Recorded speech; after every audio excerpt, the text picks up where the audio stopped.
अस्सलामुअलैकुम, मैं हमारी अली, आप देख रहे हैं जी मेरा चैनल। डिफेंस लाहौर में कत्ल होने वाले अहमद जावेद, जिनके वालिद के प्राइवेट कॉलेजेस हैं, पाकिस्तान भर में प्रॉपर्टी, इकलौता उनका बेटा, इस लड़के की कत्ल की प्लानिंग जो है दुबई में कौन करता है, क्यों की जाती है? टिकटॉकर गर्लफ्रेंड जिसकी वजह से ये सब कुछ हुआ, क्या ये वही लड़की है? इसने मुँह खोला है।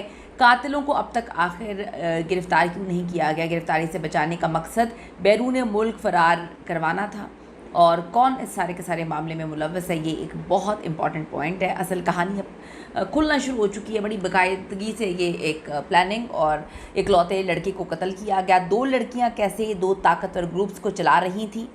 कत्ल की असल वजह जानने के बाद जो है दोनों फैमिलीज़ को क्या कुछ फेस करना पड़ा और उनको साथ बिठाने का फ़ैसला क्यों किया गया। जब इकलौता बेटा आपका इस दुनिया से चला जाता है, क्या फिर भी बातचीत से मामला तय हो सकते हैं? आज की वीडियो में इस पर बात करते हैं। रिक्वेस्ट है जी चैनल को सब्सक्राइब करें, वीडियो को आखिर तक मुलाहिजा फरमाइएगा। लाहौर का इलाका डिफेंस फेज़ 9 में दिन दिहाड़े कत्ल होने वाले नौजवान लड़के अहमद जावेद का केस जो है अब एक अलग रुख इख्तियार करना शुरू हो चुका है। इसका रुख मुकम्मल तौर पे तब्दील हो चुका है। ये केस जितना आसान लग रहा था, ये कत्ल जितना आसान लग रहा था, उतना आसान कत्ल नहीं है। अहमद जावेद के वालिद मियां आदिल रशीद की तरफ से नामजद किए गए कातिलों को जो है मुकम्मल इसका डाटा मौजूद होने के बावजूद उन्हें अभी तक गिरफ़्तार नहीं किया जा सका या फिर करना नहीं चाहते हैं। इस वक्त पुलिस ने 2 लड़कियों समेत 4 लोगों को जो है वो गिरफ़्तार किया है। ये सब लोग डांस पार्टी, जुआ, नशा वगैरह के आदी हैं और कत्ल की रात भी यही जो है कुछ हो रहा था वहाँ पर। मैं हमेशा ये बात बोलती हूँ कि जब आपके पास बेपना पैसा आ जाता है, आप पैसा कमाने में मसरूफ़ होते हैं, उसमें लगे होते हैं, और आपके बच्चे आपकी नाक के नीचे क्या कुछ कर रहे होते हैं, आप तसव्वुर भी नहीं कर सकते। आप अपने बच्चों को ऐशो इशरत की ज़िंदगी देने के बारे में सोच रहे होते हैं, लेकिन वो गलत कंपनीज़ में जाकर गलत लोगों के साथ दोस्ती करने के बाद अपनी क्या हालत करवा लेते हैं। ये सोचने वाली बात है और आप लोगों को इसको सोचना चाहिए कि क्या आप लोग सही कर रहे हैं या नहीं। गिरफ्तार होने वाली जी एक लड़की को टिकटॉकर ज़ारो बट और सुजैन बताया जा रहा है, और ये काफ़ी अरसे से अहमद जावेद और उसके जो कत्ल करने वाले उसके दोस्त हैं, जिसका नाम अबू बकर है, एक का नाम अब्दुल्ला है, इन लोगों के साथ जो है इनकी दोस्ती थी, ये म्यूचुअल फ्रेंड्स थे। इस कत्ल से पहले उजाला नामी एक और टिकटॉकर लड़की से भी जो है मिलते हैं, जो दुबई में रहती है, दुबई से उसका ताल्लुक़ है। अहमद जावेद की जो बेवा हैं, उनका कहना है कि मेरे शोहर को कत्ल करने वाला अबू बकर नदीम और अब्दुल्ला जो है ये दोनों हैं। आप सब सोचें कि उसकी शादी भी हुई थी, किस तरह से मामला, इकलौता बेटा, क्या ज़िंदगी जो है मुश्किल अब इन लोगों की हो जाएगी। बेवा एक औरत जिसका शौहर चला जाता है, वो किस तरह से ज़िंदगी को जो है फ़ेस करेगी। और आपका शौहर इतनी बुरी तरह कत्ल कर दिया जाता है, उसकी वीडियोस भी मौजूद होती हैं। अल्लाह ताला जी हम सबको अपने हिफ्ज़-ओ-मान में रखे और गलत संगत से, गलत दोस्तियों से बचाए। इन जो दोनों हैं दोस्त, इनका रूप धार कर इन दोनों ने मेरे शौहर को ख़ुद अपने गार्ड्स के ज़रिए जो है मनवाया है। ये कत्ल एक पूरी प्लानिंग के साथ हुआ है।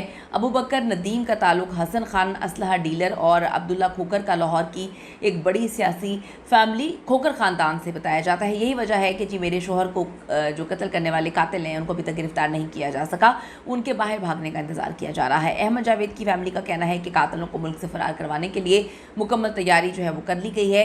सोशल मीडिया पर फायरिंग के साथ साथ मज़ीद वीडियोज़ भी इस वक्त शेयर की जा रही हैं, और ये साफ ज़ाहिर है कि अहमद जावेद को कत्ल करने के लिए ही फेज़ 9 में जो उस घर में बुलाया जाता है, और मुकम्मल तौर पे ये प्लानिंग बहुत पहले से की जा चुकी थी।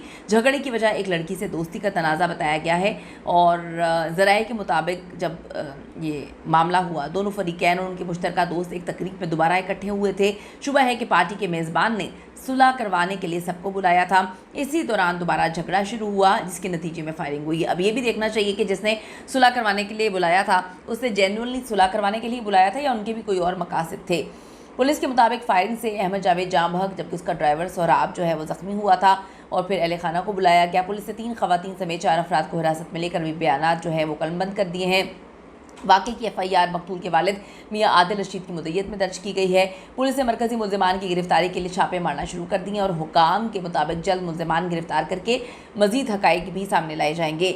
झगड़े की वजह एक लड़की से दोस्ती का तनाज़ा है, और ये सारे मामला आप देखें कि किस तरह से पेश आए हैं। बड़ी तकलीफ से सिचुएशन होती है, बड़े मामला ख़राब हो जाते हैं जब ये सारी चीज़ें होती हैं। मैं फिर ये बात बोलूँगी, अपने बच्चों पर नज़र रखें कि इनके साथ दोस्तियाँ हैं, कहाँ उठ रहे हैं, बैठ रहे हैं, कौन सा नशा इस्तेमाल कर रहे हैं, कितना नशे में गर्क हो चुके हैं, पैसे का कहाँ पर गलत इस्तेमाल कर रहे हैं, क्योंकि जब आप गलत लोगों के साथ दोस्तियाँ करते हैं तो इस तरह से सब कुछ होता है। पुलिस जी किसी भी नामजद कातिल को गिरफ्तार करने में इस वक्त कामयाब नहीं हुई, नाकाम हुई है, और बिहाइंड द सीन मामला ख़त्म करवाने की इस वक्त कोशिश की जा रही है, out of the court settlement जिसे हम कहते हैं। देखें अब ये मामला कहाँ तक जाते हैं। बड़ी सियासी पार्टी के लोग भी इसमें इन्वॉल्व हैं, बड़े लोग इसमें इन्वॉल्व हैं।